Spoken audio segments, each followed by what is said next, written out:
सोमनाथ का मंदिर इतना बड़ा था कि हिंदुस्तान के सब राजे इसके लिए जागीरें वक्फ करते, अपनी बेटियों को खिदमत के लिए वक्फ करते जो कि सारी उम्र कनवारी रहतीं और उन्हें देदासियां कहा जाता।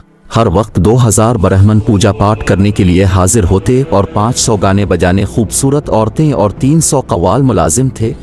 सोमनाथ के बुत की छत 56 सतूनों पर कायम थी। वहाँ मसनूई सूरज की रोशनी का बंदोबस्त बिल्कुल भी नहीं था, बल्कि हाल के कंदीलों में जुड़े आला दर्जे के जवाहरात रोशनी मुहैया करते थे कि दिलावर सुल्तान महमूद गजनवी बुत शिकन ने सोने और चांदी के छोटे छोटे बुतों को रोंदने के बाद बादशाह बुत के सामने जा खड़े हुए। ये बुत 6 फुट जमीन के अंदर और 9 फुट जमीन से बुलंद था। इसी दौरान शहर के मुअज़्ज़ज़ समझे जाने वाले हिंदुओं ने मुन्ह मांगी माल और दौलत की पेशकश की के सोमनाथ के बादशाह बुत को कुछ न कही तो सुल्तान महमूद गजनवी के देसी दानिश्वरों ने मशवरा दिया कि पत्थर को तोड़ने का क्या फायदा जबकि माल और दौलत मुसलमानों के काम आएगा। सुल्तान महमूद गजनवी ने देसी दानिश्वरों की बात सुनकर कहा कि अगर मैंने तुम्हारी बात मान ली तो दुनिया और तारीख मुझे बुत फरोश कहेगी, जबकि मेरी चाहत यह कि दुनिया व आखिरत में मुझे महमूद बुत शिकन के नाम से पुकारा जाए। ये कहते ही महमूद बुत शिकन की तौहीदी गैरत जोश में आई और हाथ में पकड़ा हुआ गुर्ज सोमनाथ के दे मारा।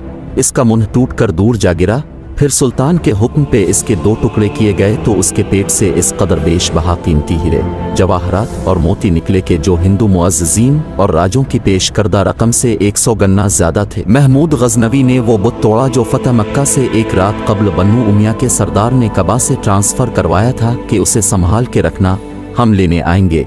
वो तो ना आ सके लेकिन बन्नू हाशिम से महमूद गजनवी जरूर पहुंच गया तोड़ने। इसीलिए काफिर मौरखीन सुल्तान को डाकू कहते जबकि इस्लाम उसे माल गनीमत कहता है। याद रखें, गैरतमंद मुसलमान बुत शिकन है, बुत फरोश नहीं। बुत शिकन सुल्तान महमूद गजनवी रहमतुल्लाह वो हस्ती है जब ज़ाहिर शाह की हुकूमत में 1974 को ज़लज़ला आया। महमूद गजनवी की कब्र फट गई। मुंतज़मीन ने कब्र को ठीक करने के लिए पूरी कब्र खोल दी। इसको मेरे हुए 1000 साल हो गए थे। उनकी कब्र में अजीब मंजर था, इसका कफन तक मेला नहीं हुआ था।